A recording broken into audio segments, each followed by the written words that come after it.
Assalamualaikum warahmatullahi wabarakatuh. Perkenalkan, nama saya Adia Reisha Suardi dengan NIM 1701624069 dari Prodi S1 Pendidikan Ekonomi, Fakultas Ekonomi dan Bisnis, Universitas Negeri Jakarta. Di sini saya akan memaparkan laporan penelitian yang dibuat untuk memenuhi tugas mata kuliah Ekonometrika yang diampu oleh dosen Ibu Yeti Lastuti, SPD, MSE. Nah, judul saya ini yaitu Pengaruh Pendapatan Asli Daerah dan tingkat kemiskinan terhadap indeks pembangunan manusia pada kabupaten atau kota di Pulau Jawa tahun 2019 sampai 2021.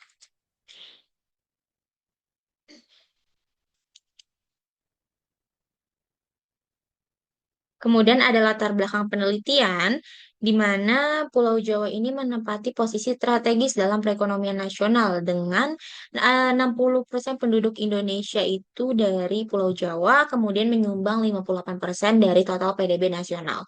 Kemudian ada juga kesenjangan pembangunan yang dapat dilihat melalui perbandingan Kota Surabaya dan Kabupaten Sampang, di mana Kota Surabaya ini memiliki IPM jauh lebih tinggi.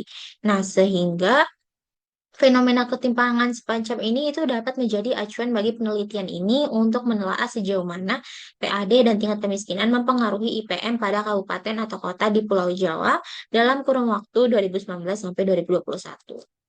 Kemudian ada rumusan masalah di mana adakah keterkaitan antara pendapatan asli daerah dengan capaian indeks pembangunan manusia, adakah keterkaitan antara tingkat kemiskinan dengan indeks pembangunan manusia, dan apakah pendapatan asli daerah dan tingkat kemiskinan jika diuji secara bersamaan itu turut mempengaruhi capaian indeks pembangunan manusia.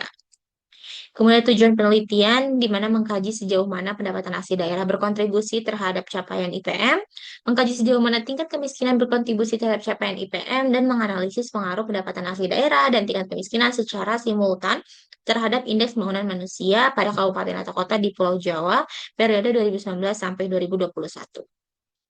Selanjutnya ada landasan teori di mana IPM ini lahir dari inisiatif United Nations Development Program pada 1990, di mana instrumen ini dibentuk dari tiga aspek pembangunan manusia. Yang pertama ada aspek kesehatan, kemudian ada aspek pengetahuan, dan aspek kelayakan hidup.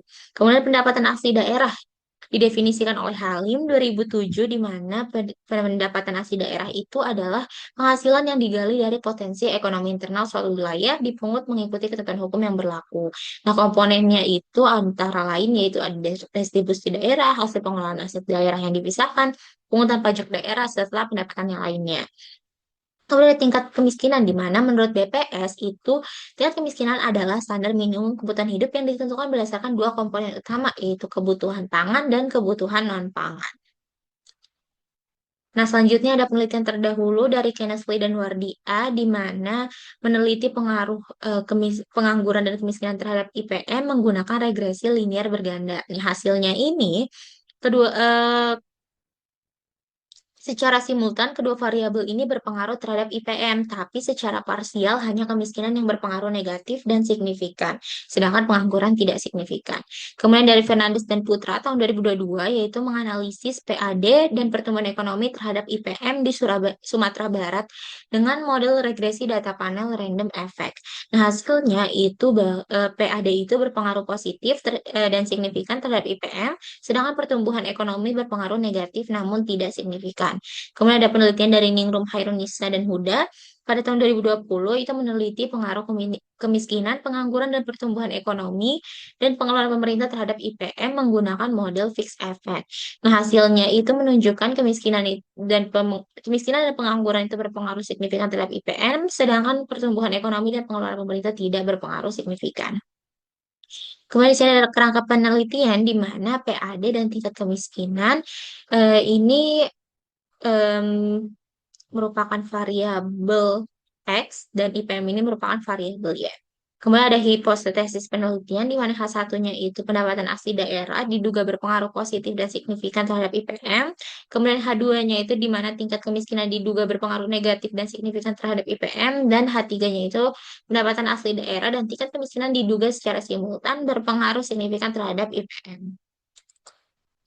Nah, terus ada jenis dan sumber data di mana saya mengambil sumber data dari Badan Pusat Statistik atau BPS, yaitu saya mengambil data IPM dan tingkat kemiskinan. Kemudian saya juga mengambil data realisasi PAD itu dari Direktorat Jenderal Penerimaan Keuangan atau DJPK. Selanjutnya ada definisi operational variable, di mana di sini IPM ini merupakan variabel dependen yang mengukur kualitas pembangunan manusia berdasarkan kesehatan, pendidikan, dan standar hidup layak. Kemudian pendapatan asli daerah merupakan variabel independen yang diukur menggunakan realisasi PHD kabupaten atau kota setiap tahun dalam satuan miliar rupiah. Kemudian tingkat kemiskinan ini merupakan variabel independen yang diukur menggunakan presentasi penduduk miskin, head count index atau PO pada setiap kabupaten atau kota. Nah, selanjutnya ini ada model ekonomi yang saya gunakan, yaitu model regresi. Yang digunakan adalah indeks pembangunan manusia daerah I pada tahun T sama dengan konstata ditambah koefisien regresi pendapatan asli daerah I pada tahun T ditambah koefisien regresi tingkat kemiskinan daerah I pada tahun T ditambah error term.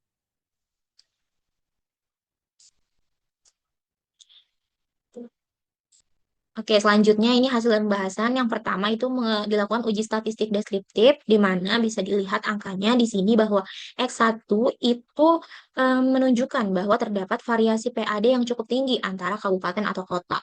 Nah, untuk X2 itu penyebaran datanya ini relatif rendah dan variabel Y-nya ini mengindikasikan bahwa variasi IPM antar kabupaten atau kota itu relatif merata.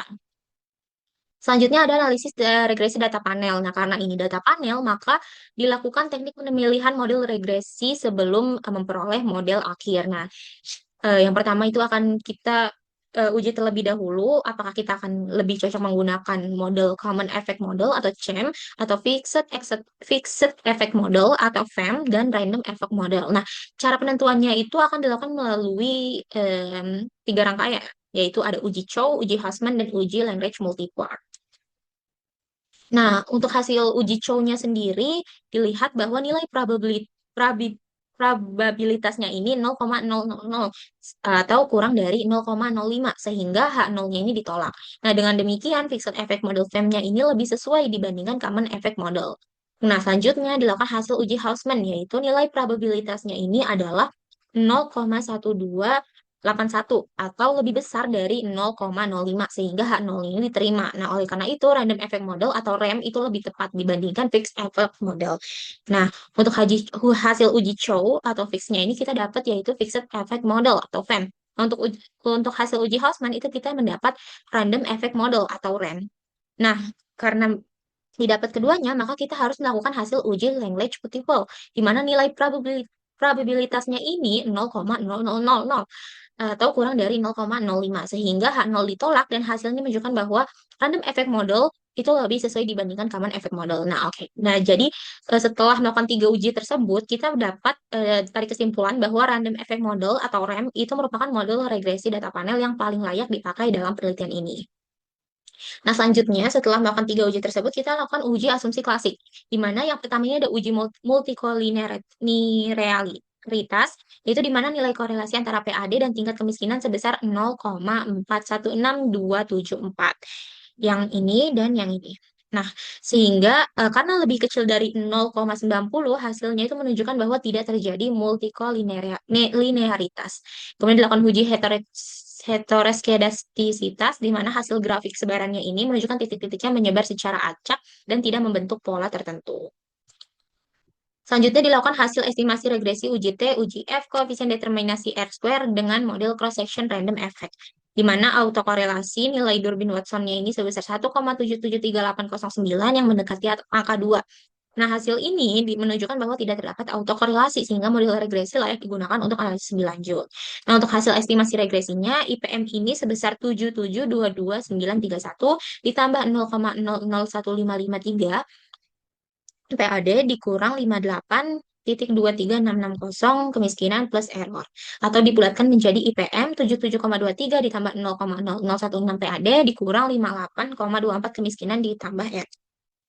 Nah, interpretasinya yaitu yang pertama konstata bernilai 77,22931 menunjukkan bahwa jika PAD dan tingkat kemiskinan diasumsikan bernilai tetap 0, maka IPM diperkirakan sebesar 77,23. Koefisien PAD sebesar 0,001553 itu berarti positif, sehingga kenaikan PAD senilai 1 miliar rupiah diprediksi mendongkrak IPM sebesar 0,001553 poin dengan syarat variabel lain tetap konstan. Kemudian koefisien tingkat kemiskinan sebesar minus 58,23660 itu berarah negatif.